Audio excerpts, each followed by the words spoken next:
I have a few publications that looks at the role of stress and prostate cancer tumor aggressiveness in Black men.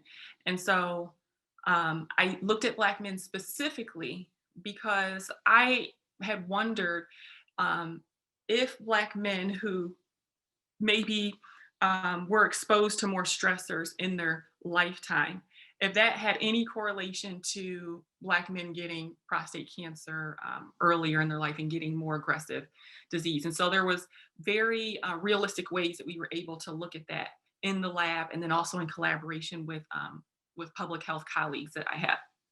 Because what we know, there are studies that show that African American children experience more stress, and their cortisol levels in their bodies are affected much earlier than any other race. And there's studies that show that the stress begins in the daycare setting based on discrimination that they may have from the adults that are taking care of them in that setting.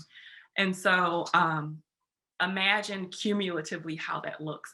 And so we have ways that there's validated scales to assess levels of stressors that people have been exposed to. So that could be, what do your finances look like? Have you been affected by incarceration yourself, or anyone in your family? Have you experienced the death of a loved one? Has your home been broken into recently? There's hundreds and hundreds of questions that we can get to the root of how much stress has somebody been exposed to.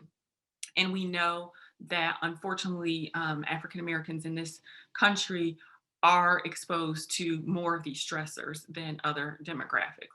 And so, what we did was looking at that elevated stress, we could look at the cellular level and see now if we're growing prostate cancer cells. So that's what I did. I was growing prostate cancer cells in the lab that were from Black patients and white patients, and I would expose them to stress hormones in the flask, or maybe you like to think of it as kind of like a petri dish, but in the flask where the prostate cancer cells were growing. And I would treat them with stress hormones, and then I would look and see, do the cells grow differently? Do they express genes and proteins differently based on race? And what I found, um, very surprisingly, disturbingly, whichever adverb you want to use, that the African American prostate cancer cells, when they were exposed to stress hormones, the tumor cells became more aggressive, and they upregulated genes that we know um, prime a patient to resist therapy. So the genes that were upregulated in these prostate cancer cells are genes that we know, let's say if a patient were to get chemotherapy, that patient would be more likely to fail that chemotherapy early, which is a terminology we call chemoresistance. And so those are studies right now that have just sort of, they're newer to the forefront, looking at stress and tumor aggressiveness. But there are studies going on nationwide right now involving thousands of African American men participants, where we are looking at the role of stress and what that does in terms of prostate cancer aggressiveness in Black men specifically, and seeing what we can do to address it. But first, we have to acknowledge that the problem is even there. A lot of people don't think the problem is there. Well, we as scientists, we think the problem is there.